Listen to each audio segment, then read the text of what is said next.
When you are in a conversation, what are you doing? Are you truly listening, or are you just waiting for your turn to speak? We live in a noisy world.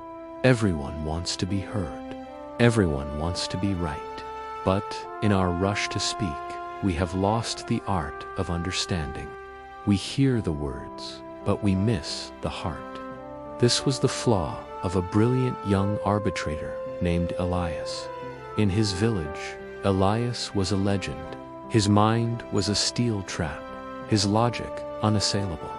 When farmers argued over property lines or merchants disputed contracts, Elias would arrive, listen for a few moments, and deliver a judgment that was swift, precise, and logically perfect.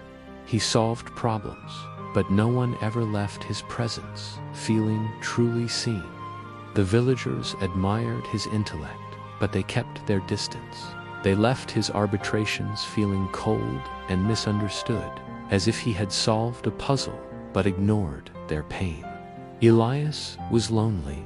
He was surrounded by people who respected him, but he had no friends. He felt a profound sense of disconnection, a feeling that he was shouting through a thick glass wall, his voice echoing back at him, while the people on the other side remained just out of reach. He talked at people, never with them. This growing emptiness gnawed at him, a problem his brilliant mind could not solve.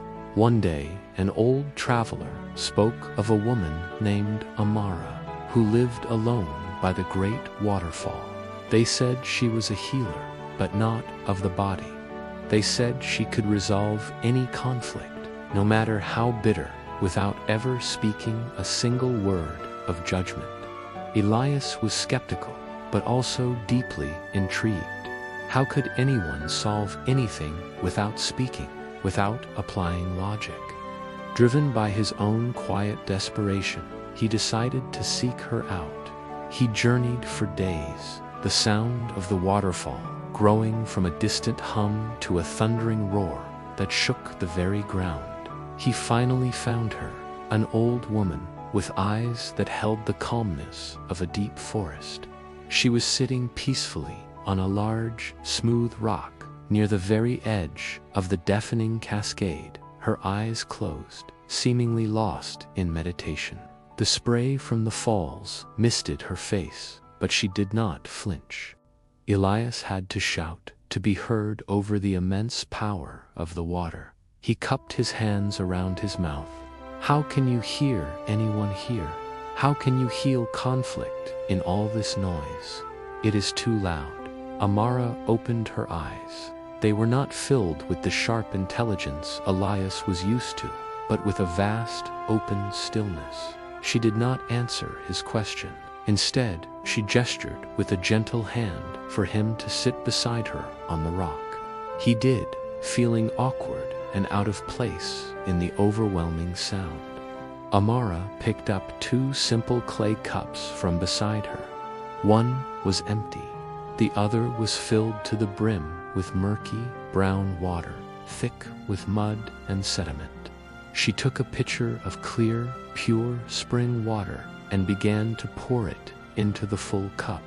Immediately, the muddy water overflowed, spilling down the sides, and the clean water was lost, mixing with the brown mess.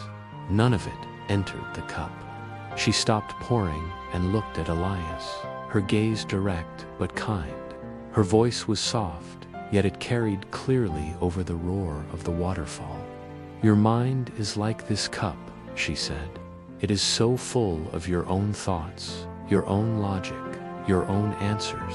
There is no room for anyone else's truth to enter. To listen, you must first become empty. Elias stared at the overflowing cup, the metaphor striking him with uncomfortable accuracy. He had always arrived at a dispute with his solution already half-formed. Amara then deepened the lesson. She pointed a steady finger toward the magnificent curtain of water. You hear the roar, she said. It is loud, it is powerful, it demands all of your attention. That is like a person's anger. It is like their argument. It is the noise they make. She paused, inviting him into a deeper level of awareness. But listen closer. Listen past the roar. Behind the thunder, can you hear the tiny bird singing in the moss on the cliff face? Its song is very small, very fragile. Elias frowned. It seemed impossible. All he could hear was the all-consuming crash of water. He closed his eyes, just as he had seen her do. He tried to empty his mind, to let the roar wash over him without fighting it. He focused. He listened not with his ears, but with his entire being. At first, there was nothing. Then, just for a second, a flicker of a high, delicate sound. He focused on it, holding on to the thread, and then he heard it, clear as a bell, a tiny, beautiful, persistent melody, weaving itself through the immense, crushing power of the waterfall. His eyes shot open, wide with astonishment. He turned to Amara and whispered, his voice full of awe, "I hear it. I hear the bird." A gentle smile touched Amara's lips. "True listening," she said, "is not hearing the roar of the words. It is hearing the small, fragile song of the heart hidden behind them. It is hearing the fear behind the anger, the hurt behind the accusation, the loneliness behind the pride. That is where the truth lives." In that moment, a bolt of lightning struck Elias's soul. It was a profound, world-altering realization. He saw his entire life with new eyes. He had always listened to the roar, the loud arguments, the angry shouts, the logical fallacies. He had met that roar with his own, a counter-roar of logic and judgment. He had never, not once, stopped to listen for the bird. He saw the faces of the villagers he had helped, the farmer who had been shouting about a fence but was truly afraid of losing his family's legacy, the merchant who had argued over a debt but was terrified of failing his children. His solutions were just bandages because he had never heard the true wound. He bowed his head, humbled to his very core. Elias returned to the village a different man. Not long after, a crisis erupted.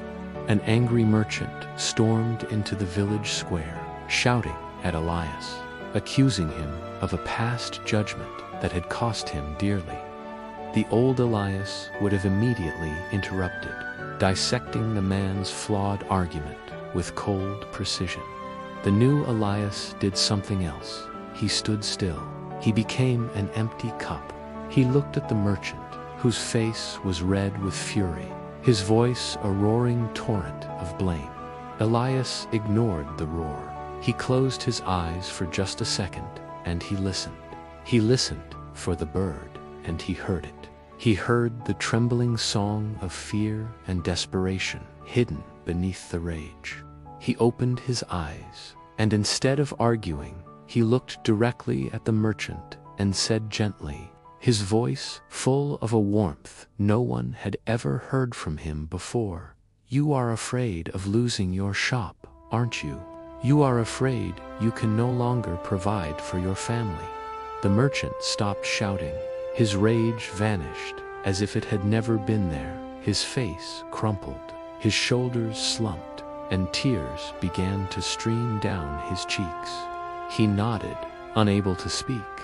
In that moment of shared vulnerability, a true connection was made. The conflict dissolved, not by logic, but by understanding. Elias had finally learned not just to hear, but to listen.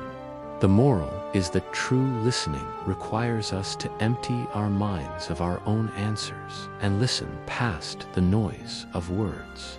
When we hear the heart behind the voice, we find the bridge to true connection. Thank you for watching. If this story resonated with you, consider subscribing for more.